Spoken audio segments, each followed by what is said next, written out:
استحباب القدرة عند فساد الناس والزمان أو الخوف من فتنة في الدين والوقوع في حرام وشبهات ونحوها. قال الله تعالى: ففروا إلى الله إني لكم منه نذير مبين.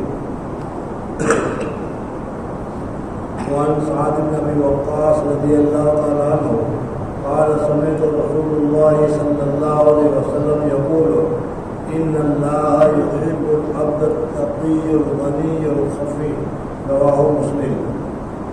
وعن أبي سعيد الخدري رضي الله تعالى عنه قال: قال رجل: أي الناس أفضل يا رسول الله صلى الله عليه وسلم؟ قال: مؤمن مجاهد بنفسه وماله في سبيل الله. قال: ثم من؟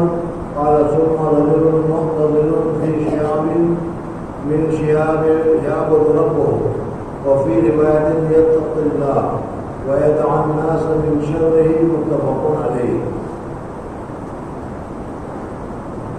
گزشتہ کل شک اور شبہ والی چیزوں کے متعلق کیا کرنا چاہیے تھا، اس کے متعلق تفصیلات حضرات کے سامنے آ گئی. آج کے باب میں یہ بتایا جا رہا ہے کہ دنیا میں فساد، آفات، بلیات، مصیبت بہت زیادہ پھیلنے والی ہے اور بہت زیادہ پھیل رہی ہے. اور جیسے جیسے قیامت کا زمانہ آئے گا، نت نئے فتنے، نت نئی چیزیں پیدا ہونی شروع ہو جائے گی، اور اس کی وجہ سے آدمی پریشان ہو جائے گا، اور اس کے دین پر، اس کے عمل پر، اس کے اعتقاد پر ایسے حملے ہوں گے کہ جس سے بچنا بڑا مشکل ہوگا. بزرگ اور دوستوں، اگر غور کریں تو جس زمانے میں، جس وقت میں ہم زندگی گزار رہے ہیں، اس میں آپ دیکھ رہے ہیں کہ ہر قسم کے عجیب فتنے اور فتنے کی چیزیں دنیا میں رونما ہو رہی ہے. بہت زیادہ اگر تم دیکھو تو مسائل کے اعتبار سے بھی، عقائد کے اعتبار سے بھی واٹس ایپ کے اوپر ایسے مسئلے اور ایسی چیزیں آتی ہے کہ آدمی پریشان ہو جاتا ہے، سمجھ میں نہیں پاتا کہ اس میں صحیح کیا ہے، اچھا کیا ہے، برا کیا ہے، اور ہمیں اس صورت کو کیا کرنا چاہیے. بہرحال اس وقت یہ جو ترجمہ باب کو تمہارے سامنے ذکر کیا گیا ہے، اس میں حضور اکرم صلی اللہ علیہ وسلم نے ایسے فتنے کے وقت میں اپنے آپ کو بچانے کی کیا صورت ہے، اس صورت کو حضور اکرم صلی اللہ علیہ وسلم نے بتایا ہے. اس وجہ سے اس میں حضور اکرم صلی اللہ علیہ وسلم نے کیا رہنمائی فرمائی ہے، کس طریقے سے زندگی گزارنے کو فرمایا ہے. اگر ہم جس طریقے سے زندگی گزاریں گے تو یہ جو فتنے آتے رہیں گے اس فتنے سے حفاظت رہے گی. اور اگر ہم نے حضور اکرم صلی اللہ علیہ وسلم کے بتائے ہوئے راستے کے مطابق نہیں چلے تو یہ فتنہ ہمیں بھی لے ڈوبے گا، اور ہمارے ایمان کو، ہمارے اعمال کو، ہمارے اخلاق کو اور ہماری حالت کو خراب کر کے چھوڑے گا.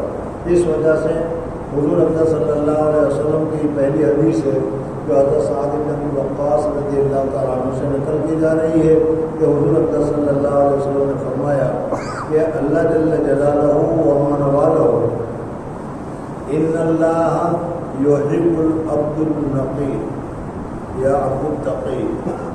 اللہ جل جلالہ کیسے بندے سے محبت کرتا ہے؟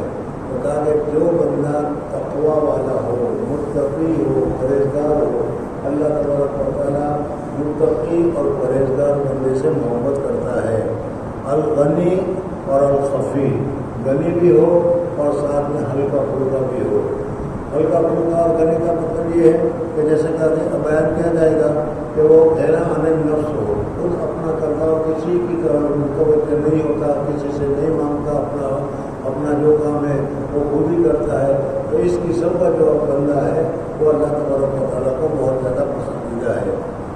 دوسری حدیث میں بتایا گیا ہے جو ابو سعید خدری رضی اللہ تعالیٰ عنہ سے ہے کہ اس میں حضور اکرم صلی اللہ علیہ وسلم سے سوال کیا گیا، قال رجل ای الناس افضل یا رسول اللہ، لوگوں میں سب سے اچھا آدمی، سب سے افضل آدمی، سب سے بہتر آدمی کون سا ہے؟ ظاہر بات ہے کہ حضور اکرم صلی اللہ علیہ وسلم جس کو افضل بتائے، حضور اکرم صلی اللہ علیہ وسلم جس کو بہتر بتائے، چاہے دنیا والے اس کو برا کہیں، چاہے دنیا والے اس کو ذلیل کریں، چاہے دنیا والے جو کچھ بھی کہیں، لیکن جب حضور اکرم صلی اللہ علیہ وسلم کی طرف سے اس کو سرٹیفکیٹ مل گیا ہے افضل کا، تو اس سے افضل آدمی دوسرا کو ہو ہی نہیں سکتا. کوئی آدمی اپنی طرف میں وہ افضل ہے، کوئی آدمی وہ بہتر ہے. تو حضور اکرم صلی اللہ علیہ وسلم سے پوچھا کہ ای الناس افضل یا رسول اللہ؟ قال مومن مجاہد بنفسہ ومالہ فی سبیل اللہ. حضور اکرم صلی اللہ علیہ وسلم نے فرمایا کہ جو جہاد کرنے والا ہو، کوشش کرنے والا ہو، محنت کرنے والا ہو، دین کے معاملے میں، اپنے اعمال کے معاملے میں، اپنے احوال کے معاملے میں، اپنی ضروریات کے معاملے میں خود ہی محنت کرتا ہے، اور محنت کرتا ہے وہ اپنے مال کے ذریعے سے بھی حق بات کی طرف جاتا ہے، حق بات کو حاصل کرنے کی کوشش کرتا ہے، مال خرچ کر کے حق بات کو حاصل کرتا ہے، حلال چیز کو حاصل کرتا ہے. مجاہد بے نفس ہی، اپنے نفس کے ساتھ بھی مجاہدہ کرتا ہے. گناہ کرنے کی طرف نفس جو ہے اس کو گناہ کی طرف لے جاتا ہے، لیکن وہ نفس کو گناہ کی طرف نہیں جانے دیتا، مقابلہ کرتا ہے اور نیکی کی باتوں کی طرف متوجہ ہوتا ہے. تو حضور اکرم صلی اللہ علیہ وسلم فرمایا جو کوشش کرنے والا، جو جہاد کرنے والا، جو محنت کرنے والا ہو اپنے نفس کے ساتھ، دوسرا اپنے نفس کے ساتھ ساتھ پھر مال ہی اور مال کے ساتھ. مال ہے تو مال جانے کے بعد اس میں کبر تکبر وغیرہ نہیں آتا، بلکہ اس مال کے ذریعے سے اللہ تبارک و تعالیٰ کے راستے میں، اللہ تبارک و تعالیٰ کے طریقے پر کیا ہے اس مال کو خرچ کر کے لوگوں کی نصرت کرتا ہے، مدد کرتا ہے، ضرورت پوری کرتا ہے. تو ایسا آدمی حضور اکرم صلی اللہ علیہ وسلم نے فرمایا کہ جو مجاہد بن نفس ہو، اپنے نفس کے ساتھ، اپنی جان کے ساتھ، اپنے جی کے ساتھ، اپنے بدن کے ساتھ کوشش کرنے والا ہو اور مال کے ساتھ کوشش کرنے والا ہو اللہ تبارک و تعالیٰ کے راستے میں، تو وہ آدمی سب سے زیادہ افضل ہے. صحابہ نے پھر پوچھا کہ اچھا یہ تو آپ نے بتا دیا، یہ تو فرسٹ کیٹیگری کا ہو گیا کہ جو مجاہد بن نفس بھی ہو اور مجاہد بن مال بھی ہو اور اللہ تبارک و تعالیٰ کے راستے میں کوشش کرنے والا. ظاہر بات ہے کہ اس سے اچھا آدمی کون ہو سکتا ہے، لیکن سومن اس کے بعد پھر کیٹیگری سے ذرا سا نیچے اتر کر دوسری کیٹیگری کا آدمی کون ہے جس کو ہم اچھا قرار دے سکیں. قال ثم رجل معتذر. پھر حضور اکرم صلی اللہ علیہ وسلم نے فرمایا کہ دوسرے نمبر کے اوپر وہ آدمی سب سے زیادہ افضل ہے جو الگ تھلگ رہنے والا ہو. معتذر، الگ تھلگ رہنے والا ہو. دنیا میں فتنے ہوتے ہیں، خوشیوں کے کیا جو جلوس نکلے ہوئے ہوتے ہیں، کبھی غمیوں کے فتنے ہوا کرتے ہیں، ان میں کسی کے ساتھ وہ شریک نہیں ہوتا، وہ بالکل الگ رہتا ہے. معتزل فی شعب من شعب یعبد ربہ. کسی تنہائی میں، کسی الگ کمرے میں، کسی الگ گھاٹی میں، کسی الگ پہاڑ میں جا کر وہ بیٹھ کر صرف اللہ تبارک و تعالیٰ کی عبادت میں لگا ہوا ہوتا ہے. بس اس کا کام ہے اللہ کی عبادت کرنا، اللہ کو یاد کرنا. دنیا میں کیا ہو رہا ہے، کون کام کر رہا ہے، کون آگے بڑھ رہا ہے، کون کر رہا ہے، کون کس طریقے سے کر رہا ہے، اس میں وہ وہی شریک نہیں ہوتا. نہ جماعت کے ساتھ شریک ہوتا ہے، نہ دوسروں کے ساتھ شریک ہوتا ہے، نہ فتنوں میں شریک ہوتا ہے، نہ جلوس میں شریک ہوتا ہے، نہ کسی بہاؤ میں وہ بہتا ہے، بلکہ تنہائی میں اکیلا رہ کر وہ اللہ تبارک و تعالیٰ کی عبادت کرتا ہے. باہر کے کونے میں چلا گیا، جنگل میں چلا گیا، اور دنیا میں رہتا ہے تو بہت سارے لوگ آئیں گے سمجھنا ہے، لیکن یہ کیا ہے دنیا والوں کے ساتھ نہیں رہتا، الگ رہتا ہے. چاہے وہ جنگل میں چلا جائے، چاہے وہ پہاڑ کی کوہ میں چلا جائے، یا اپنے گھر میں کمرے میں دروازہ بند کر کے بیٹھ جائے، چاہے فون آتا رہے، چاہے لوگ بلاتے رہے، چاہے لوگ اس کو دعوت دیتے رہے، لیکن وہ کسی میں نہیں جاتا. تو یہ دوسرا آدمی ہے کہ جو اللہ تبارک و تعالیٰ کی عبادت میں لگا ہوا ہے. دنیا میں فتنے، ہزاروں قسم کے فتنے آتے رہیں گے، اپنے جماعتوں میں آتے رہیں گے، اپنے قوم میں آتے رہیں گے، لیکن ان سب سے وہ الگ تھلگ ہے کر اللہ تبارک و تعالیٰ کی عبادت کرتا ہے. اور ایک دوسری بات میں آتا ہے یتقی اللہ، اللہ تبارک و تعالیٰ سے ڈرتا ہے، تقویٰ اختیار کیا ہوا ہے، اور اللہ تبارک و تعالیٰ سے ڈرنے کی وجہ سے اس قسم کی چیزوں میں شریک نہیں ہوتا. وَيَدْعُ النَّاسَ مِنْ شَرِّهِ، اور لوگوں کو اس نے چھوڑ رکھا ہے اس کے شر سے بچنے کے لیے. اس وجہ سے کہ جہاں کسی کے ساتھ بھی جب ہم ملو گے تو کچھ نہ کچھ شروع فتن آفات بلیا مصیبت کچھ نہ کچھ ہمیں حاصل ہو ہی جائے گی، لیکن یہ آدمی ان تمام چیزوں کو چھوڑ کر تنہائی میں زندگی گزار رہا ہے اور اللہ تبارک و تعالیٰ کی عبادت کر رہا ہے۔ بزرگ اور دوستوں، اس وقت جو حالات دنیا میں چل رہے ہیں اور قیامت تک کے جتنا قرب ہوتا چلا جائے گا اتنا عجیب عجیب نئے نئے فتنے آتے چلے جائیں گے۔ آپ پورا دیکھ ہی رہے ہیں کیا کیا نئے نئے فتنے آج کل دنیا میں آ رہے ہیں۔ اس میں اگر ہم ذرا سے بھی اس فتنوں کی طرف تحقیق کرنے گئے، دیکھنے گئے یا تلاش کرنے گئے کہ سچ کیا ہے، تو پھر اس صورت میں ہم بھی اسی فتنے میں پھنس جائیں گے۔ اس وجہ سے آج کل یہی ہے کہ سب کی سنبھالو، میں اپنی کھولتا ہوں، یہ مسئلہ آپ نے سنی ہوگی۔ تو اسی طریقے سے جو چاہے کرتے رہنے دو، لیکن تمہیں اپنی فکر کرنی ہے، اپنا ایمان کو بچانا ہے، اپنی حالت کو بچانا ہے، اپنے کو فتنوں سے بچانا ہے۔ اس وجہ سے آج اصلاحی امور میں زیادہ لگنے کے بجائے خود اپنی حفاظت کرنے کی زیادہ ضرورت ہے، اور اپنی حفاظت کے لیے تنہائی یہ سب سے افضل طریقہ ہے۔ کسی سے مت ملو، چپکے سے اپنے گھر میں بیٹھے رہو، اللہ اللہ کرتے رہو، کمرہ بند کرو، اللہ تبارک و تعالیٰ کی عبادت کرتے رہو۔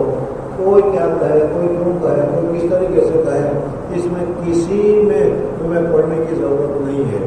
تو اگر اچھی طریقے سے رہنے کا، ابھی جیسا کہ شروع میں بتایا کہ اگر فتنے کا زمانہ آئے، فتنے کا دور آئے، تو پھر اس وقت میں تمہیں کیا کرنا چاہیے؟ حضور اکرم صلی اللہ علیہ وسلم نے یہ طریقہ بتایا ہے کہ اپنا طور پر اپنی فکر کرو، اپنی بچانے کی فکر کرو، اپنے بچانے کی جگہ پر اور سب کی فکر میں تم لگ جاؤ گے، فتنوں کو بند کرنے کے لیے چلے جاؤ گے، تو فتنے تو بند ہونے والے ہیں نہیں، لیکن وہ فتنہ تمہیں بھی لے کر چلا جائے گا۔ اس وجہ سے تنہائی اختیار کرو۔ وَأَنَّهُ قَالَ رَسُولُ اللَّهِ صَلَّى اللَّهُ عَلَيْهِ وَسَلَّمَ يُوشَكُ أَن يَكُونَ خَيْرَ مَالِ الْمُسْلِمِ غَنَمٌ يَتْبَعُ بِهَا شَعْفُ الْجِبَالِ وَمَوَاقِعُ الْقَطَرِ يَفِرُّ بِدِينِهِ مِنَ الْفِتَنِ رواه البخاری۔ یہ بخاری شریف کی ایک روایت ہے، اس میں حضور اکرم صلی اللہ علیہ وسلم فرمایا کہ آخری زمانے میں سب سے اچھی چیز کیا ہوگی؟ تو کہا کہ آدمی کے پاس کچھ مال ہو، جانور ہو اور بکریاں ہو، گائے ہو وغیرہ، اور اس کو لے کر وہ جنگل میں چلا جائے اور جنگل میں جا کر وہ تنہا رہے، کسی کے ساتھ کوئی تعلق نہیں، دنیا میں کیا ہو رہا ہے، محلے میں کیا ہو رہا ہے، ملک میں کیا ہو رہا ہے، اس کی طرف کچھ بھی دھیان نہ لگائے، بلکہ جو اس کے پاس مال ہے اس مال کے ذریعے سے اپنی زندگی گزارے، کھائے پیے، بکریاں ہیں، گائے ہے تو اس کا دودھ کو استعمال کرے اور دودھ کو استعمال کر کے اپنی ضروریات کو پورے کرے، اور اپنا بقیہ وقت اللہ تبارک و تعالیٰ کی عبادت میں لگائے، اللہ تبارک و تعالیٰ کے ذکر میں لگائے، اللہ تبارک و تعالیٰ کی یاد میں لگائے۔ یہ اس کے لیے سب سے زیادہ افضل ہے، سب سے زیادہ بہتر ہے۔ قریب ہے کہ ان یکون خیر مال المسلمین، مسلمانوں کا مال بہترین مال جو ہوگا کہ چند بکریاں ہو، تھوڑا سا مال ہو، اسباب کے درجے میں کچھ بھی ہے، اور اس کی وہ حفاظت، اس کے ساتھ وہ جنگل میں چلا گیا، تنہائی میں چلا گیا۔ جنگل میں جانا بھی ضروری نہیں بلکہ تنہائی میں ہونا، جنگل میں چونکہ تنہائی ہوتی ہے اس وجہ سے بتایا۔ اپنے گھر میں بھی اگر تم تنہائی کے ساتھ رہنا چاہو کہ کسی دوسرے کے ساتھ کوئی تعلق نہیں، نہ کسی مجلس میں جانا ہے، نہ کسی میٹنگ میں جانا ہے، نہ کسی چیز میں جانا ہے، بلکہ اللہ تبارک و تعالیٰ کی عبادت میں لگے رہو، تو یہ سب سے زیادہ اچھا ہے، اور وہ فتنے سے بچائے گا۔ جب لو شاپ الجبال وہ مواقع القطر یا پھر بھی نہیں بنا فتن، اور یہ سب کیوں کر رہا ہے؟ لوگوں سے تعلقات کیوں چھوڑ رکھا ہے؟ کہیں جلسے جلوس میں کوئی نہیں جاتا، تو اس وجہ سے کہ اگر میں اس میں شریک ہو گیا تو فتنے میں مبتلا ہو جاؤں گا، آزمائش میں مبتلا ہو جاؤں گا۔ اس وجہ سے اس فتنے سے بچنے کے لیے وہ تنہائی کو اختیار کر رہا ہے۔ تو ایسے وقت میں اعتزال یعنی تنہائی زندگی گزارنا، الگ زندگی گزارنا، یہ افضل اور بہتر ہے۔